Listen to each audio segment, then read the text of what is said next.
Насколько много способны понять животные? Могут ли они почувствовать, что в скором времени человеку понадобится их помощь? Мужчина по имени Джек и не задумывался об этом, когда забирал из леса волчонка, чтобы позаботиться о нем. И, конечно, он не мог даже предположить, насколько важную роль в его жизни сыграет этот маленький хищник. Джек Райзен жил в небольшом домике у леса на севере Канады. Он занимался изготовлением мебели из дерева и не особо любил общаться с людьми, хоть и был вполне приятным собеседником. Больше всего Джек ненавидел браконьеров, а потому часто конфликтовал с одним из местных жителей, которого звали Майкл. Этот человек занимался незаконным отловом диких животных. Как-то раз мужчина отправился на прогулку в лес. И вдруг он увидел, что на дереве висит что-то похожее на рюкзак. Приглядевшись, он понял, что это мешок, который используют браконьеры,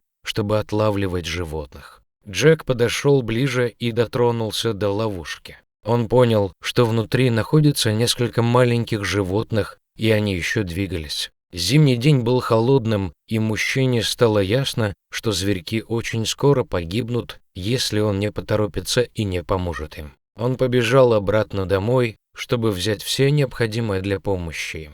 Когда Джек вернулся, то увидел, что рядом с мешком сидит огромный волк. Мужчина замер, и хищник тоже. Затем волк отступил примерно на число метра, словно подпуская человека к мешку. Джек, не сводя глаз со зверя, расстелил на земле одеяло, установил на снегу стремянку и начал подниматься к ловушке. Когда он сделал надрез на мешке, оттуда показалась голова пушистого волчонка. Вероятно, в ловушку угодили дети этой самой волчицы, которая сейчас так пристально наблюдала за человеком. Джек достал волчат одного за другим. Их было 5. 4 сразу же подошли к волчице, а один так и остался сидеть на деле. Кажется, с ним что-то было не так. Волчица подошла к нему, а человек отступил на несколько шагов. Хищница сначала пыталась заставить щенка двигаться, подталкивая его, а затем вдруг взяла его и приблизилась с ним к Джеку. Мужчина снова замер. Все-таки рядом находился самый настоящий дикий зверь. Но этот зверь не собирался причинять человеку вред. Волчица просто оставила малыша у ног человека и ушла. А ее 4 волчонка последовали за ней. Джек по-прежнему не двигался, но теперь уже из-за того, что был поражен. Неужели хищница доверила ему своего малыша, чтобы тот заботился о нем? Как бы там ни было, Джек завернул щенка в одеяло и отнес домой. Он собирался сделать все возможное, чтобы помочь новому другу.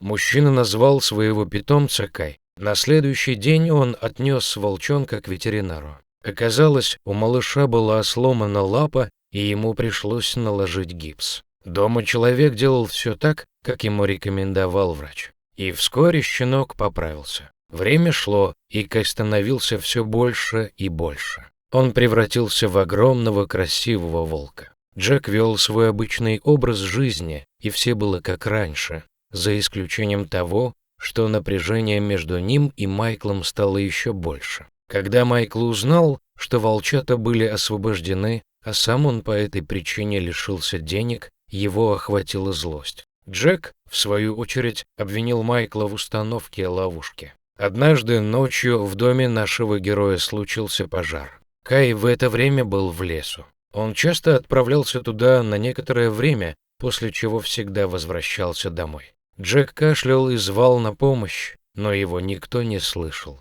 В итоге мужчина потерял сознание. Когда он очнулся, то увидел перед собой пожарных. Его дом сгорел, но кто же спас его самого? Как это возможно? Он спросил об этом у пожарных, и все они с улыбкой посмотрели в сторону. Там стоял встревоженный Кай. Вскоре все прояснилось. Оказалось, дом Джека поджег Майкл, пытаясь выставить это несчастным случаем. К счастью, волк вовремя вернулся домой. Он схватил хозяина за воротник и вытащил из огня. Кай помог Джеку так же, как и Джек когда-то помог ему. Но кое-что еще заставило мужчину задуматься. Насколько же много способны понять животные? Могут ли они почувствовать, что в скором времени человеку понадобится помощь? Хава учится, что доверила Джеку своего малыша. Могла ли она знать заранее, что человеку будет грозить опасность? Этого никто не скажет. Но после всего случившегося, подобное виделось Джеку вполне реальным. До скорого!